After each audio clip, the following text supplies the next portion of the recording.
Rev up your engines!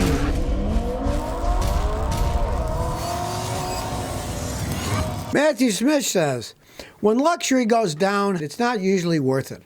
Like an IRX, a 318 Ti, or a CLA. Yeah, you know, I gotta admit, you hit the nail on the head there. The thing about it is, if a company makes luxury cars, that's their whole thing. They cost too much money, of course, but they originally started out as pretty well-made vehicles. Then they start making cheaper ones. Take the Mercedes CLA. They're pretty crappy cars. Riding one a few months ago and I was working on one, and she said, this thing really rides like crap. I said, yeah, it's a small Mercedes. It's not like the old ones. They're just, the cheaper they make them, they don't ride quite as well. The 318 BMWs are kind of cheap. You go to the lowest level of a luxury car manufacturer. It used to be that they were all luxury, but now they're trying to cash in and they're making cheaper cars with the same brand name, but they have none of the luxury that the old ones did. So I personally wouldn't buy any of them either. Dakota Lassard says, Scotty, I'm going to look at a 2013 Honda Fit base model. 1.54, $8,000. It has 73,000 miles. Are they good? Oh, those are great vehicles. Now, the price you pay is your own. You're getting no guarantee for a 9-year-old car, but they can last forever. I got a customer the one's got 350,000 miles on it. So they can last a really,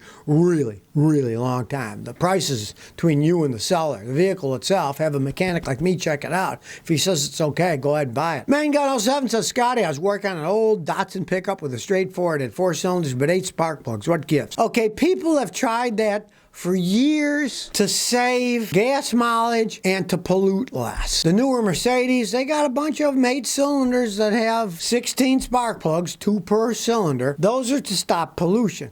In the case of that Datsun, it was to get a little bit more power out. It was a design that you got a tiny bit more power, but that's the reason they did it. The spark plugs are on each side of the cylinder to get complete combustion, a little bit more power. It didn't do all that much. More a gimmick than anything else. And then, of course, when they broke, the distributor had to have the 8 spark plug wires on it, so everything cost more and kind of an oddball. They didn't fit on the other vehicles, so you had to go to the dealer and buy parts if they broke. But that's mainly what it was for, to get a little bit more power. And the late model ones is to get a little bit less pollution, so they burn cleaner. Ben Rich says, what about a 2013 Ford Escape? They can be okay vehicles. They're not great vehicles, but they're not horrible vehicles. They can be decent vehicles. Now, if you can get a good price on a used one, could be a good car. You want a guy like me to check it out for you? I had a customer in Houston, had one. She had 170,000 miles, and it was still running okay, you know? But that said, you don't pay that much for one. They don't have that high resale value, and if it's high mileage, eventually they wear out. The first thing to go out is always the automatic transmission, and generally they crap out 150 to 180,000 miles. So you don't want to buy one with that kind of mileage if it still has the original transmission, unless you get it dirt cheap, because then you'd have to be prepared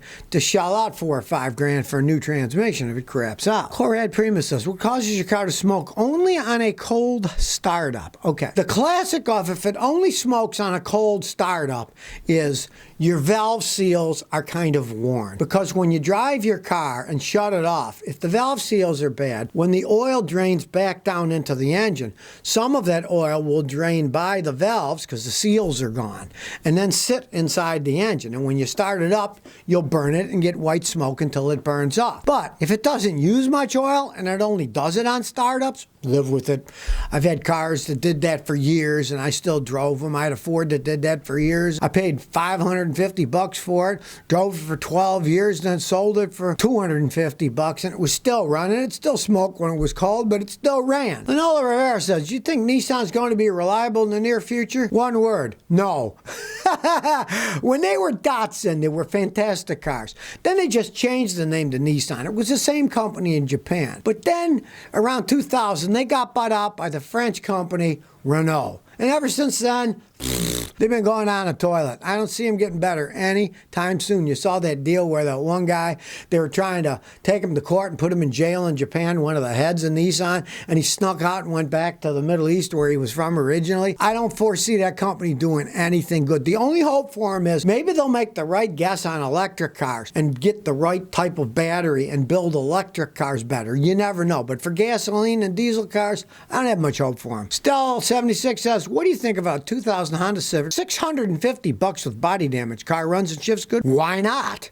I mean, if you don't care about having an ugly car with bashed in fenders and you want a knock-around toy or somebody's using it to mow lawns and throwing the lawnmower in the back of the hatch, what the heck? Why not? You know, that's the thing I tell people. Body damage, it doesn't affect the drivability of the car. It might look ugly as could be, and if you don't care and it's a knock-around car, go right ahead. Cars are totaled all the time because fenders or bumpers are smashed in when they're that old. You know, what are you talking about? 21-year-old car. If a fender gets smashed in, that'll total the car in most insurance companies. So what the heck? If it runs and drives good and it's bashed in, you don't mind the bashes? Go ahead. Or maybe you want to learn how to do body work. Those old Civics, you can get fenders, bumpers real cheap from China that fit and put them on and paint them. You might want to learn how to do some body work. Fabian Torrey says, I got a new alternator, new battery, but my battery drains. Nothing's plugged in. Help. Dodge Journey 2015. Okay. You've got what's called a dead short. That means when your car is turned off, your battery is draining. Like if you have a flashlight and you leave it turned on. Of course, it's going to drain the battery and that's it. I have a video called Fixing Battery Drain in Your Car. Scotty. Type that in Google, YouTube. Watch the video. You can find out how you can check for battery drain by putting a meter on and then pulling the fuses out. And when you have a drain and you pull out a fuse and the drain goes away, that means that circuit has the short. Then you have to find what is shorted out. Make sure it's not your brake lights staying on. Sometimes they stay on. Look at the car at night in your driveway when it's dark. See if any things are glowing that you can see something still on. But if you can't, you got to do that test in my video, Fixing Battery Drain in Your Car. Lil J214 says, Scotty, thoughts on a Lincoln Town Car? Well, in '06, they were building decent cars. On a highway, you can get 20-something miles a gallon. They're gas hoggy in town, but they're not making them anymore. They stopped making them, but you can always get parts for them. And if it's an '06, you can probably get it pretty cheap. Have a mechanic like me check it out. Make sure it's not a junker. The engine and tranny are okay. But other than that, they're called Panther bodies. They're real strong frames, and they can last a really long time. Just don't overpay. It's not collector's item. It never will be, but it could be good transportation if you can get it cheap enough. ZT Castiglia says, Scotty, what's the best way to clean a car? Best soap, sponge, glass cleaner, etc. Okay, one, you don't use a sponge. Sponge scratches. I like any of the good soaps made for washing cars, like Meguiar's, you name it. There's a million of them. All the auto parts stores sell them. They're all good cleaners as long as they say for cars. Don't use dishwashing soap. It's not right. You want a car wash. Put it in a clean bucket. Don't use a sponge. They scratch. Get yourself one of those little mitts that's made out of wool. The little wool mitts, they make them especially for cleaning cars. The wool is really good. It doesn't scratch anything. And when you're done, you can squeegee it out, rinse it and dry it, and use it over many times. Glass cleaner, you know, you want the best glass cleaner? The best glass cleaner is mixing like 1 part vinegar to 3 parts water and cleaning it that way. It doesn't streak. Vinegar's cheap, and it does a really good job. Just use nice towels. I use those blue shop towels. Now they're like $3.50 a roll in most stores, but I buy them online from like Walmart and they're delivered to my house and they're only like $1.50 a piece instead of $3.60. I'm cheap.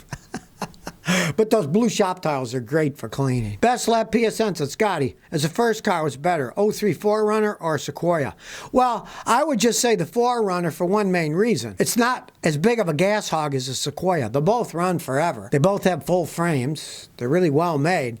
But a 4Runner can get decent gas mileage. The Sequoias are just gas hogs. They can run forever, but every single customer I ever had that bought one, I asked them, what's your gas mileage? They said, we don't know. We know it eats up a lot of gas and we're afraid to see how low it is, so we never check it. They run perfectly fine. They go for hundreds of thousands of miles. They're gas hogs. Sequoia, giant trees, right? They're going to be gas hogs, but they can run forever. So you might get a 4Runner because one, you can generally get it cheaper, and two, it's going to get a little bit better gas mileage because the 4Runners, most of them are V6, where the Sequoias all got big old V8s that are even bigger gas hogs. DW, please, what soap to wash a newly painted car? No soap at all. Now, I ask my paint body guys, and they say, once your car is painted, new paint, don't wash it for 3 weeks. You get a lot of dust or dirt, do what I do. Leaf blower. Just blow the dust off. Do not wash it for like 3 weeks. He said that's the absolute best to make sure the paint and everything is fully cured. Then when you do want to wash it, like I said earlier, Meguiar's makes a good car wash where you mix the concentrate in a clean bucket with water,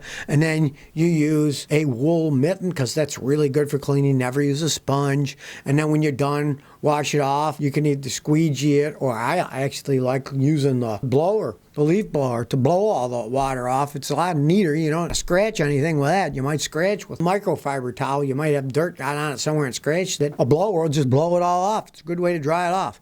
But wait 3 weeks after it's painted. Don't just start cleaning it right away. So if you never want to miss another one of my new car repair videos, remember to ring that bell.